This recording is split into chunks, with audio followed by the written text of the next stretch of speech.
नमस्कार, स्वागत है आपका के न्यूज नेशनल में। देखते हैं देश विदेश की खबरें। सबसे पहले एक नजर हेडलाइंस पर। उत्तर प्रदेश के पूर्व राज्यपाल अजीत कुरैशी के खिलाफ अमर्यादित शब्दों का प्रयोग करने का आरोप में भाजपा नेता ने रामपुर सिविल लाइंस थाने में रिपोर्ट दर्ज कराई। पीलीभीत से भाजपा सांसद वरुण गांधी ने कृषि कानूनों के खिलाफ आंदोलन कर रहे किसानों का समर्थन किया। छत्तीसगढ़ की राजधानी रायपुर में धर्म परिवर्तन के एक मामले पर विवाद छिड़ गया।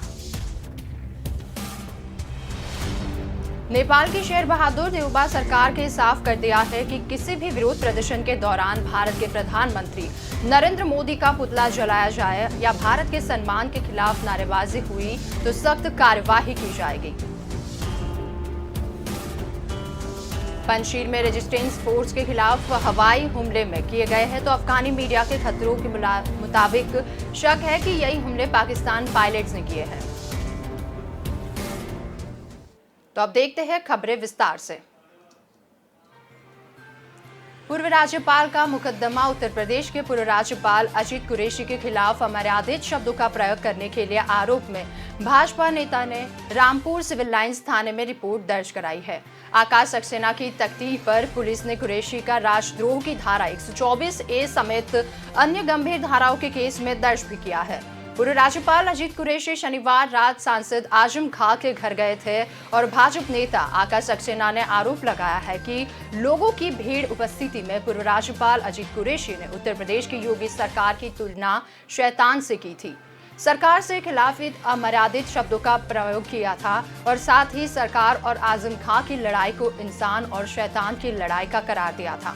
आरोप है कि पूर्व राज्यपाल का बयान दो समुदाय के बीच में शत्रुता यादी आदि भावनाओं के भड़कने वाला तथा जानबूझकर लांछन लगाने वाला एवं समाज में अशांति पैदा करने की श्रेणी में आ जाता है। शनिवार रात आजम खां के आवास पर पहुंचने के पूर्व राज्यपाल अजीत कुरैशी ने मीडिया से बातचीत करी थी और कहा था कि कोरोना की वजह से वह 1.5 साल से घर से बाहर नहीं निकल सके थे, लेकिन आज उन्होंने अपनी भाभी के पास आया हूँ। अब भाभी से कहने आया हूँ कि आप हिम्मत रखिए, लोग आपके साथ हैं, फतेह आपकी ही होगी। उन्होंने कहा था कि सरकार ने आजम खां पर ज्यादती की है। जिस तरह से उन्होंने पराजित किया है उसके लिए कुछ कहने की जरूरत भी नहीं है।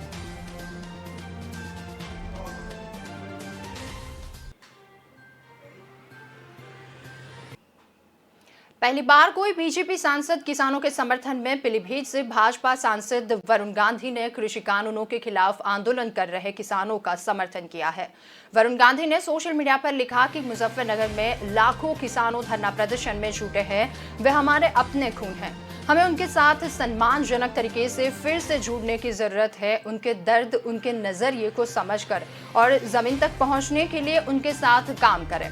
वरुण गांधी के पहले और इकलौते बीजेपी सांसद हैं। उन्होंने खुलकर किसानों का समर्थन भी किया है। इससे पहले भी वरुण गांधी ने अपनी ही पार्टी और सरकार के खिलाफ बोलते नजर आए हैं, जिसमें पार्टी के लिए असहज स्थिति भी पैदा की है। तो साल में वरुण गांधी भाजपा के पश्चिम बंगाल के प्रभारी भी थे। उन्होंने उस समय कोलकाता के परेड ग्राउंड में तब भी प्रधानमंत्री पद के उम्मीदवार नरेंद्र मोदी की रैली की थी। रैली का पूरा प्रबंध वरुण ने ही किया था। पश्चिम बंगाल में भाजपा के जनधार के हिसाब में अच्छी रैली हुई थी, लेकिन वरुण ने अगले दिन अखबार वालों से कहा कि रैली नाकाम रही। इसी से भाजपा और वरुण गांधी के रिश्तों में कड़वाहट पैदा हुई है। साल 2014 में सुल्तानपुर लोकसभा सीट से वरुण चुनाव लड़ने गए थे तो पीलीभीत से अपने कार्यकर्ताओं के साथ भी ले गए थे। स्थानिक भाजपा नेताओं ने ज्यादा तवज्जो नहीं किए थे। इसके अलावा उन्होंने अपने संसदीय क्षेत्रों में भी भाजपा नेता को प्रचार नहीं करने के लिए किया था। चुनाव प्रचार के दौरान एक दिन वरुण जब मंच से बोल रहे थे तब मोदी मोदी के नारे लगने लगे थे। इस पर उन्होंने मंच से ही नहीं डांटा, लेकिन मोदी क्या है। इसके बाद जब अमित शाह अध्यक्ष बने तो उन्होंने पार्टी के महासचिव पद से हटा दिया था।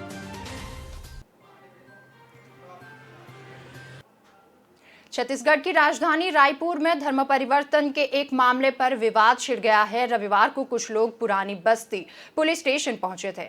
उन्होंने एक पादरी पर धर्म परिवर्तन का आरोप लगाते हुए हंगामा कर दिया। गुस्साए लोगों ने इंस्पेक्टर के कमरे में बैठे पादरी की जूतों से पिटाई भी की थी। घटना के बाद पुलिस इंस्पेक्टर को लाइन अटैच कर दिया था। तो मामला रायपुर के भाटा गांव इलाके का है। यहाँ एक संगठन के नेता पादरी पर धर्म परिवर्तन का आरोप लगाते हुए थाना पहुंचे। उन्होंने थाने का घेराव कर नारेबाजी शुरू कर दी। शिकायत पर पुलिस की ईसाई भी समाज के लोग थाने बुला लिया था। संगठन के नेता ईसाई समुदाय के लोगों को देखकर भड़क गए और दोनों समुदाय के लोगों में विवाद शुरू हो गया। पुलिस पादरी को इंस्पेक्टर में कमरे में ले गई, लेकिन संगठन के नेताओं ने वहां भी पहुंचकर पादरी की पिटाई कर दी थी। पुलिस ने किसी भी तरह भीड़ को वहां से बाहर निकाला। हंगामा करने वाले में कुछ बीजेपी नेता भी शामिल थे। रायपुर एसएसपी अजय यादव ने थानेदार यदुमणि सिदार से लाइन अटैच कर दिया था और इसी जगह इंस्पेक्टर नितेश ठाकुर को चार्ज लगा दिया है। तो दिन भर चला विवाद किसी तरह शाम को कुछ शांत हुआ था।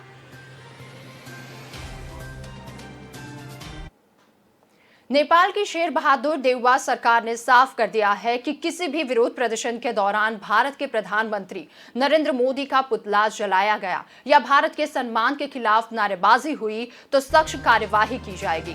रविवार को जारी बयान में साफ तौर पर किया गया है कि नेपाल सरकार ने अपनी पड़ोसियों से करीबी और मजबूत रिश्तों से चाहती है और कुछ अगर मतभेद या विवाद होते हैं तो इन्हें डिप्लोमेटिक लेवल पर बातचीत करें जो सुलझाया जाएगा। पिछले दिनों से नेपाल को धराचुला क्षेत्र से एक युवक तार के सहारे नदी पार करता भारत में प्रवेश कर रहा था। तार टूट गया और युवक नदी में बह गया था। नेपाल में कुछ भारत विरोधी संगठनों का आरोप है कि भारत की तरह किसी ने तार कट कर दिया था। इसकी वजह से युवक ने नदी में गिर गया था और उसकी मौत हो गई थी। धराचुला की घटना के बाद नेपाल में कुछ भारत विरोधी संगठनों और खासकर वामपंथी संगठनों ने प्रदर्शन किए थे। इस दौरान मोदी का पुतला भी जलाया गया था। संगठनों का आरोप है कि यही तार भारत के एक सीमा सशस्त्र बल ने जवान ने काटे थे। तो वामपंथी संगठनों ने लोगों ने भी भारत के खिलाफ भड़कने का कोशिश भी की थी। इसके बाद मोदी का पुतला भी जलाया गया था।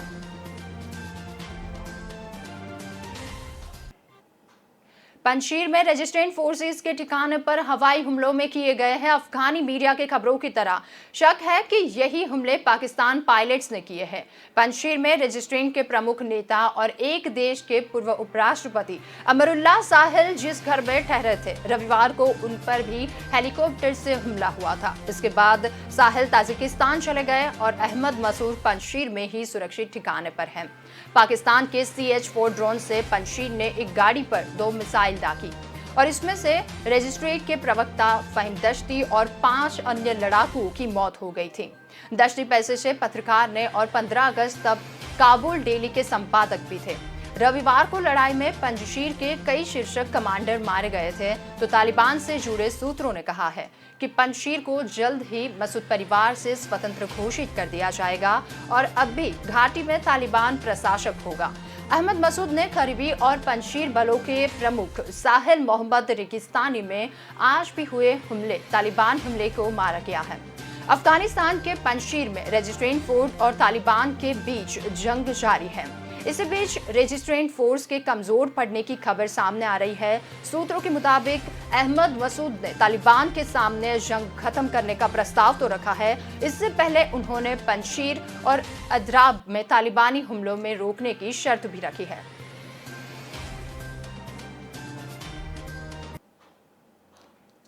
पंजाब में अपने मांगों को लेकर रोडवेज पर पीआरटीसी के कच्चे कर्मचारियों ने सोमवार से अनिश्चितकालीन हड़ताल पर रहेंगे। इसके कारण राज्य की 2000 रोडवेज बसों का संचालन पूरी तरह से ब्रेक लिया जाएगा।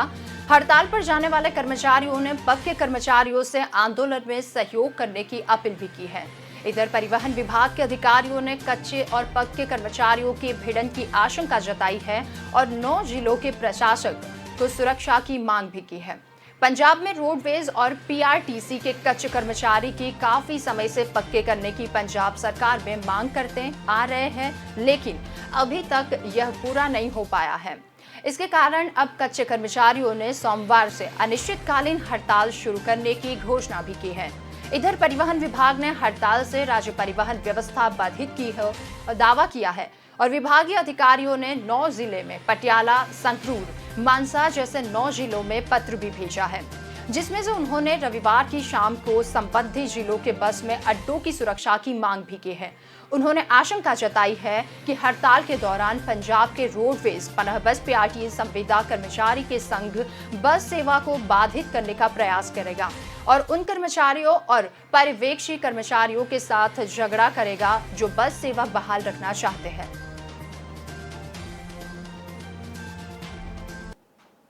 दुनिया भर में कई देश अपने निजी संकटों में जुड़ रहे हैं। हाल ही में अफगानिस्तान में अशरफ गनी को देश से भगाकर तालिबान ने यहां कब्जा कर लिया और नई सरकार ने गठन की तैयारी भी कर रही है। वहीं रिपोर्ट्स के अनुसार अफ्रीकी देश में गिनी के मुक्त पट की खबरें सामने आ रही है और वहां के राष्ट्रपति अल्फा कोंडे ने कुछ अता पता नहीं है। गिनी की राजधानी कोनाक्री में राष्ट्रपति भवन के पास सैनिकों द्वारा भरी गोलीबारी की खबरें सामने आई है। यहां सेना का विद्रोही गुट ने सरकार को हटाकर तख्ता पलट की साजिश भी की है। यहां भी सरकार भंग कर दी गई है, साथ ही देश की सीमाओं को भी सील कर दिया गया है। कोनाक्री शहर में एक पश्चिमी राजनयिक ने इस घटना को तख्तापलट का प्रयास भी बताया है। तो रविवार सुबह गिनी की राजधानी कोनाक्री में गोलियों की आवाज भी सुनी गई और सैनिकों को सड़कों पर देखा गया। गिनी में चल रहे हालिया हालातों पर एक सीनियर पत्रकार जायज कलम ने अपने ट्वीट करके कहा है कि कथित तौर पर गिनी में सैन्य तख्तापलट चला जा रहा है। राष्ट्रपति अल्फा कोंडे ने कथित और तौर पर गिरफ्तार किया गया है तो संविधान को रोका गया है, राज्य संस्थानों को भंग किया गया है, सार्वजनिक प्रशासन से रोक दिया गया है। साथ ही ट्विटर पर उन्होंने एक वीडियो भी शेयर किया है।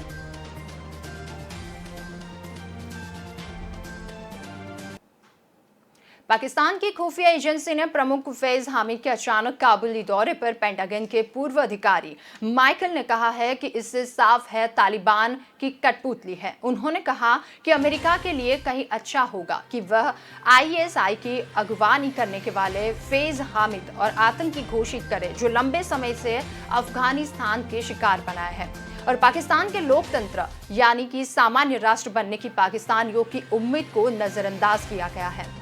अमेरिकी एंटरप्राइज इंस्टीट्यूट में स्थानिक विद्वान रुबिन ने अमेरिकी पत्र 1945 में लिखा था कि हामिद का आपित दौरा इस बात पक्का सबूत है कि तालिबान महज एक कठपुतली है। पेंटागन के पूर्व अधिकारियों ने कहा कि अफगानिस्तान की सरकार को भी गिराने में हामिद का हाथ होना भी उजागर हो गया है। उन्होंने कहा कि जब तालिबान ने आईएसआई की कठपुतली होने की बात स्पष्ट हो गई है तो अमेरिकी नीति निर्धारकों के लिए यह सवाल है कि किसी को भी तालिबान से बात करनी चाहिए या उसे मान्यता क्यों देनी चाहिए।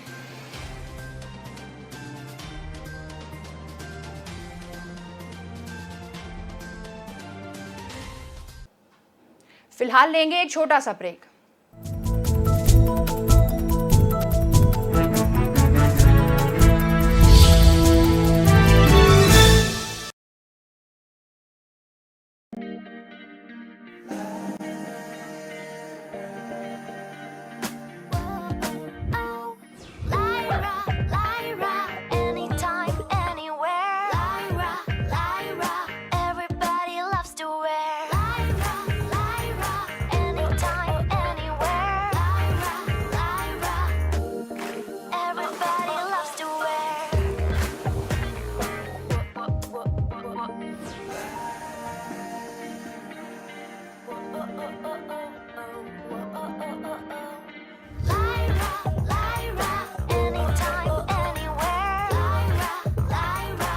My life, my Lyra.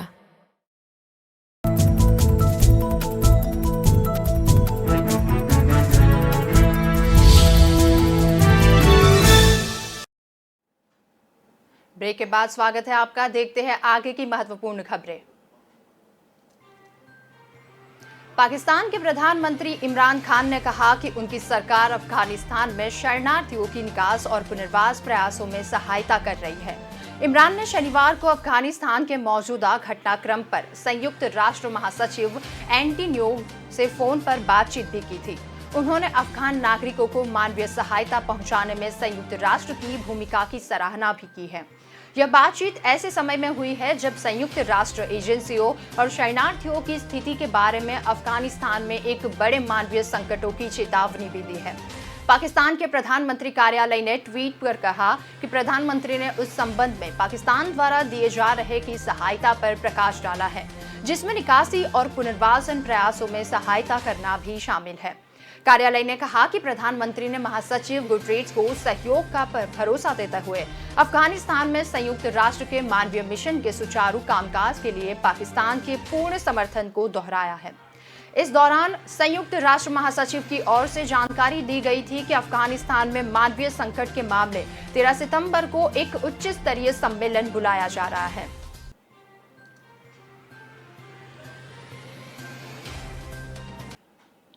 Indore में रामचंद्र नगर चौराहे पर रविवार रात को बदमाशों ने जमकर आतंक मचाया। वीआईपी रोड पर बदमाशों ने राह चलते हुए कुछ लोगों को चाकू मार दिया था। रामचंद्र नगर चौराहे पर पान की दुकान संचालक पिंटू दुबे नामने युवक ने बदमाशों से पहले हत्या की और फिर किला मैदान से रामनगर के रास्ते पर 3 से 4 लोगों को चाकू मारकर घायल कर दिया था। सूचना मिलने पर वरिष्ठ पुलिस अधिकारियों ने मौके पर पहुंचे और जानकारी के अनुसार इंदौर के मल्हारगंज थाना क्षेत्र के रामचंद्र नगर चौराहे पर स्थित पिंटू पान मसाले वाले की दुकान पर बीते दिन 2 लोग आए थे। उन्होंने कुछ ने सिगरेट पाउच दुकान से लिया और अपने पैसे भी नहीं दिए थे। दुकानदार पिंटू ने जब उन दोनों को युवक से पैसे मांगे तो ग्राहकों ने कहा कि बाहर निकाल देते हैं। उसी बीच बदमाश और दुकानदार के बीच शनिवार को झड़प हो गई थी। फिर जैसे तैसे मामला शांत हुआ। रविवार को फिर से वही बदमाश दुकान पर पहुंचे और फिर से विवाद करने लगे। दुकानदार पिंटू ने जब दुकान से बाहर आया तो दोनों बदमाशों ने डंडे से उस पर वार किया और जिसने मौके पर ही उसकी मौत हो गई थी।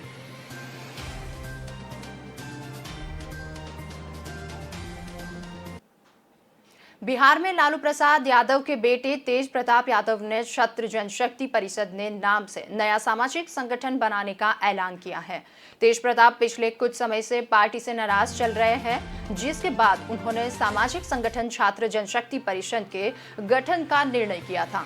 साथ ही उन्होंने यह भी साफ कर दिया कि ये हमारा नया संगठन आरजेडी से कम अलग नहीं होगा। आरजेडी पार्टी का एक अभिन्न अंग ही होगा। माना जा रहा है कि लालू परिवार में आंतरिक कलह की वजह से भी ये ऐसा करने का निर्णय लिया गया है। हालांकि तेज प्रताप ने संगठन की घोषणा करते हुए कहा कि छात्र जनशक्ति परिषद आरजेडी का ही हिस्सा है। संगठन बिहार के जनहित से जुड़ने का मुद्दे उठाने का काम भी करेगा।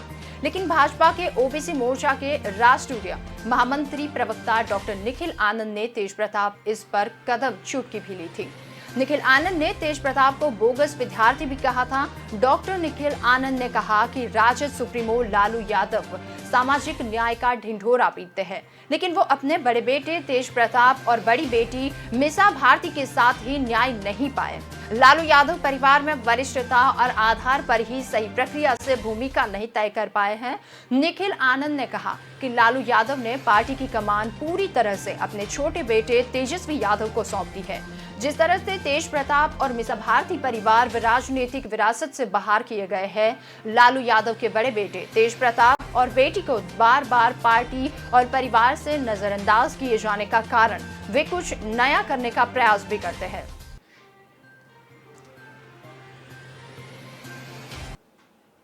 राष्ट्रीय स्वयंसेवक संघ प्रमुख मोहन भागवत सोमवार को मुंबई के एक परिचयदार होटल में मुस्लिम समुदाय के विद्वानों के साथ मुलाकात करेंगे। संघ के सूत्रों के अनुसार इस बात की पुष्टि की गई है। भागवत ने जुलाई में गाजियाबाद में मुस्लिम राष्ट्र के मंच में एक सम्मेलन में शिकायत की थी।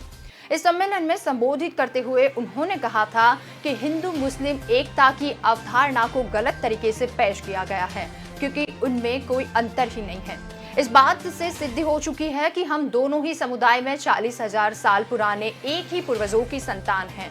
भारत के लोग का सामान भी डीएनए है।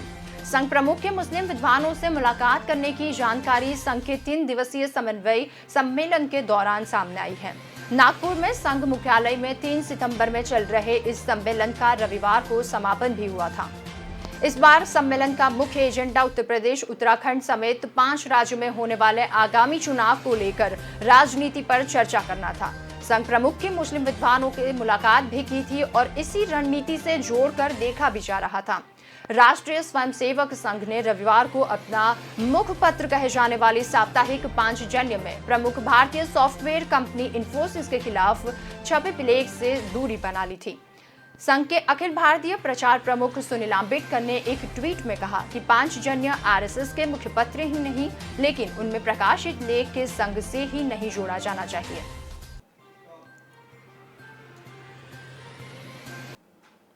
हिमालय की गोद में फिल्म निर्माण से बढ़ावा देने वाले लद्दाख में 24 से 28 सितंबर तक एक हिमालयन फिल्म महोत्सव को हो जाने वाला है। लद्दाख में अपनी ही तरह से इसे पहले महोत्सव में 12 राज्यों में केंद्र शासित प्रदेशों के प्रतिनिधि हिस्सा लेंगे, लेकिन इस दौरान शॉर्ट फिल्म कैटेगरी प्रतियोगिताओं में आयोजित की गई है। इसमें सर्वश्रेष्ठ फिल्म, कहानी, सिनेमेटोग्राफी और एडिटर को पुरस्कार भी दिया जाएगा।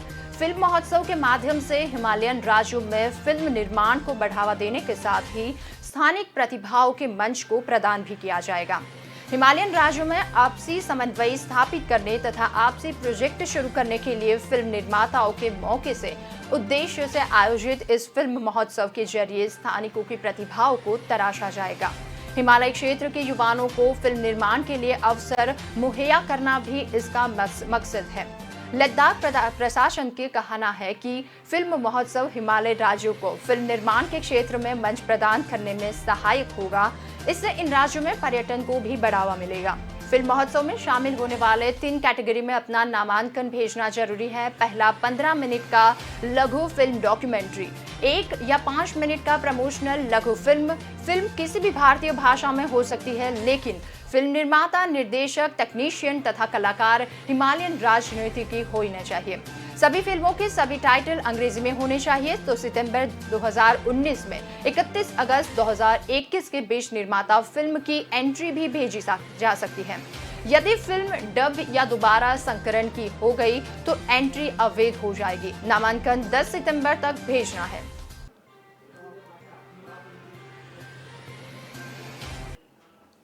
प्रख्यात कृष्णधाम सावलियाजी मंदिर में रविवार को कृष्ण चतुर्दशी पर खोले गए भंडार से 4 करोड़ से भी ज्यादा लोगों को रकम मिली थी। अभी इसकी गिनती चल रही है, जो सोमवार को अमावस्या के दिन जाएगी।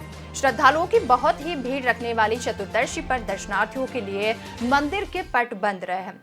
हर साल इसी दिन मेला लगा रहता है, लेकिन कोरोना के कारण मंदिर के श्रद्धालुओं के लिए बंद रखा गया है। लोगों के लिए मंदिर मंगलवार से खोला जाएगा। लोगों में श्री सांवरा शेर की प्रति बहुत ही आस्था है। दूर दूर से लोग मन्नत के लिए आते हैं। मन्नत पूरी होते हुए ही श्रद्धालुओं भेंट चढ़ाते हैं। इस बार विदेशी मुद्रा में भी $100 के 125 नोट भी मिले थे।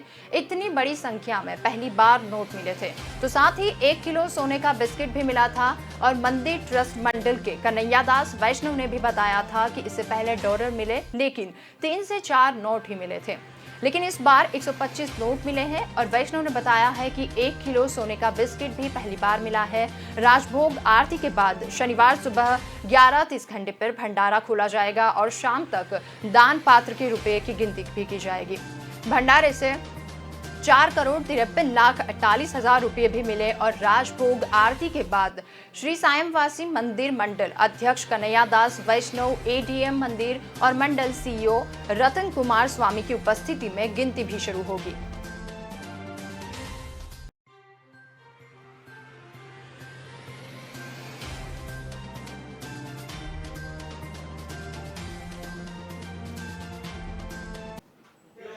फिलहाल बस इतना ही। जुड़े रहिए के न्यूज़ नेशनल के साथ।